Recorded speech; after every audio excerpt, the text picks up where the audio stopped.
கிறிஸ்து இயேசுவுக்குள் மிகவும் அன்பான சகோதர சகோதரிகளே, இன்றைய நற்செய்தி உங்களுக்காக. இந்த தாய் திருச்சபையானவள் புனித தோமையாரின் திருவிழாவை கொண்டாடுகின்றது. இன்றைய நற்செய்தி வாசகமும் யோவான் நற்செய்தி 20ஆம் அதிகாரம் 24 முதல் 29 வரை இறை வார்த்தைகளிலே புனித தோமையாரின் விசுவாச அறிக்கையை நமக்கு எடுத்து காட்டுகின்றது. ஆண்டவரை கிறிஸ்து உயிர்த்தெழுந்தபின் தனது சீடர்களுக்கு காட்சியளிக்கின்றார். அப்பொழுது தோமா அங்கு இல்லை. தோமா வந்தவுடன் என்ன நடந்திருக்கும்? மற்ற சீடர்கள் அனைவரும் நாங்கள் போதகரை கண்டோம், உயிர்த்த இயேசுவை கண்டோம் என்று மகிழ்ச்சியால் ஆர்ப்பரித்து அவரிடம் சொல்லியிருப்பாங்க. இவருக்கு ஆசை இருக்குமா இருக்காதா? நானும் எங்க அப்பாவை, என் ஆண்டவரை, என் போதகரை பார்க்கணும்னு ஆசைப்பட்டதில்லை, என்ன தவறு? நம்ம அவருக்கு எளிதா பட்டம் கொடுத்துடுறோம், நம்பிக்கை இல்லாத தோமா என்று. ஆனால் உண்மையில் என்ன? அவர் ஒரு யதார்த்தவாதி, எளிமையான மனுஷன். எதையும் நான் பார்த்தாதான் நம்புவேன் அப்படின்னு சொல்றாரு. எதுக்காக? என் ஆண்டவரை நான் பார்க்க வேண்டும். நீங்க பார்த்துட்டீங்களே எல்லாரும், நானும் பார்க்கணுங்கிற ஒரு ஆர்வம். அதனால்தான் ஆண்டவரை கிறிஸ்து அவருக்கு தோன்றி என்ன சொல்லுகிறார்? தோமா, என் விழாவிலே உன் கையை இடு, என் கைகளின் காய்களில் விரலை என்று சொன்ன பொழுது கையை போட்டு பார்த்தாரா? வேதம் அப்படி சொல்லுதா? அது கையை அந்த விழாவில் இட்டு பார்த்தார், கை விரல்களிலே அந்த ஓட்டையில கைகளை ஒரு விரல்களை இட்டு பார்த்தன்னு சொல்லுதா? இல்லை. அப்படி இயேசு சொன்ன உடனே என் ஆண்டவரே, என் கடவுளே என்று அவரை வணங்கினார், தனது விசுவாசத்தை அறிக்கையிட்டார். என்ன? அவரை பார்க்கணும், என் போதகரை பார்க்கணுங்கிற ஆவல், அது நம்பிக்கையாக வெளிப்பட்டது. அன்பானவர்களே, நாம் சொல்லுகிறோம் நம்பிக்கை இல்லாத தோமா என்று. நமது நம்பிக்கை எப்படி இருக்கிறது? ஆண்டவர் சொன்னார், தோமா, நீ கண்டதால் விசுவசிக்கிறாய், காணாமல் விசுவசிப்பவர்கள் பேறு பெற்றோர். உடனே நம்ம மாறுதட்டிக் கொள்கிறோம், நாங்கள் அவரை பார்க்கல ஆனால் நம்புகிறோம் என்று. உண்மையிலே நாம் அவரை நம்புவதில்லை, வாயால் அறிக்கையிடுகிறோம் நம்புகிறோம் என்று. நாம் நம்பினால் சின்ன சின்ன காரியங்களுக்கு நாம் பதற மாட்டோம். பதறி போகின்றோமே, ஆண்டவரே உங்க கண் இல்லையா, என் ஜெபம் கேட்கலையா, நான் வேதனைப்படுகிறேனே, எத்தனை வருஷம் என்ன என்று எவ்வளவு கேள்வி கேட்டிருக்கிறோம் படைத்த பரமனை நோக்கி. விசுவாசம் இருந்தால் அப்படி செய்வோமா? ஆனால் தோமா பாருங்க, என் ஆண்டவரே, என் கடவுளே என்று அறிக்கையிட்ட தோமா அதன் பிறகு வாழ்வின் இறுதி வரை ஆண்டவரை எங்கும் மறுதளித்ததில்லை. முழுமையாக இயேசுதான் என் மீட்பர் என்று அறிக்கை செய்து அவரது அரசை கட்டியெழுப்ப தன் உயிரை தியாகம் செய்த புனிதர். அதனால்தான் இன்றைய முதல் வாசகம் எபேசியர் 2ஆம் அதிகாரம் 19 முதல் 22 இறைவார்த்தைகள் வாசிக்கும் பொழுது, நாம் இனி அந்நியர் அல்ல, கடவுளின் குடும்பத்தார் என்று பவுல் எழுதுகிறார்.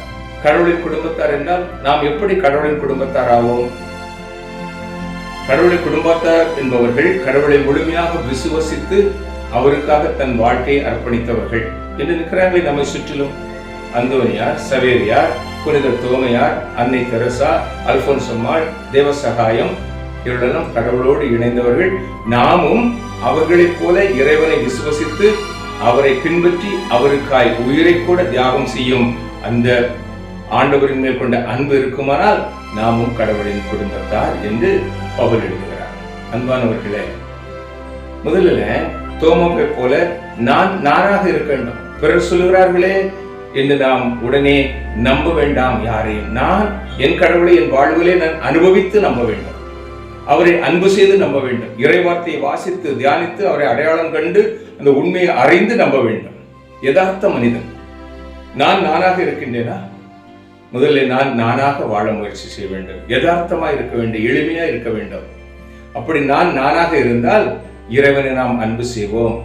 முதல்ல நான் என்னை நம்ப வேண்டும். நான் முழுமையாக இருக்கின்றேனா? நான் கடவுளோடு இருக்கின்றேனா?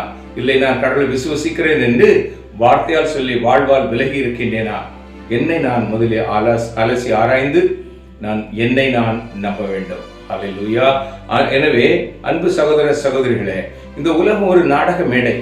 இதில் ஒவ்வொரு மனிதனும் நடிகர்கள் தான், நடித்துக் கொண்டு இருக்கிறோம். அதனால்தான் ஆண்டவர் சொன்னார், உண்மையை அறிந்து உண்மைக்கு சாட்சிகளாய் நீங்கள் வாழ வேண்டும் என்று. தோமா உண்மையை அறிந்து உண்மைக்கு கடைசி வரை சாட்சியாய் வாழ்ந்தார். நமது வாழ்க்கையும் இந்த நடிப்பு எல்லாவற்றையும் விட்டுவிட்டு நடிப்பான ஆராதனை எல்லாம் வெளிவேடமான துதித்தல் மகிமைப்படுத்துதல் எல்லாம் சொல்லிக்கொண்டு வாழ்விலே வேறு விதமாக இருக்கின்றோம். எனவே இன்று இந்த தோமையார் திருவிழாவிலே ஆண்டவர் நமக்கு சொல்லுகின்ற பாடம், என் சீடன் தோமாவை போல எளியவராக, யதார்த்தவாதியாக, எவ்வாறு தோமாவாக இருந்தாரோ அதே போல நீங்களும் இருப்பீர்களானால் நான் உங்களை அன்பு செய்வேன், நீங்கள் எனது பிள்ளைகளாயிருப்பீர்கள். எனவே என் வார்த்தையை வாசிக்கின்ற நீங்கள், என்னால் வாழ்கின்ற நீங்கள், என்னை முழுமையாக இவர்தான் எல்லாம் என்று தோமா நம்பியது போல நீங்களும் நம்புங்கள் என்று அறிக்கை எழுகின்றார் நமது இயேசு. ஜெபிப்போமா. எங்கள் அன்பின் தகப்பனே, உமது இறைமகன் இயேசு வழியாக இந்த உலகை மீட்ட வல்லமிழ ராஜா, உமது சீடர்கள் வழியாக இயேசு கிறிஸ்து எங்களுக்கு கற்றுத்தந்த பாடங்கள் அநேகம். இன்று புனித தோமையாரின் திருவிழாவை கொண்டாடும் நாங்கள் தோமையாரின் வழியாக அறிக்கையிடும் அந்த விசுவாசம் எங்கள் வாழ்வில் பிரதிபலிக்க ஒப்புக் கொடுக்கிறோம்.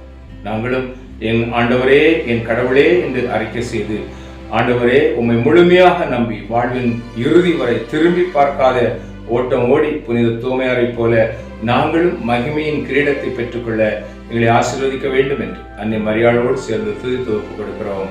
நல்ல தகப்பனே, ஆமென். அன்பானவர்களே, புனித தோமையாரிடம் அன்றாடுவோம். உம்மை போல யதார்த்தமாக வாழவும், நானாக வாழவும் ஆண்டவரை நம்பிய நீர் திரும்பி பார்க்காத விசுவாச ஓட்டம் ஓடியதை போல நாங்கள் ஓடவும் எங்களை ஆசீர்வதியும் என்று சொல்லி இந்த திருநாளை இனிய நாளாக்குவோம். ஆமென்.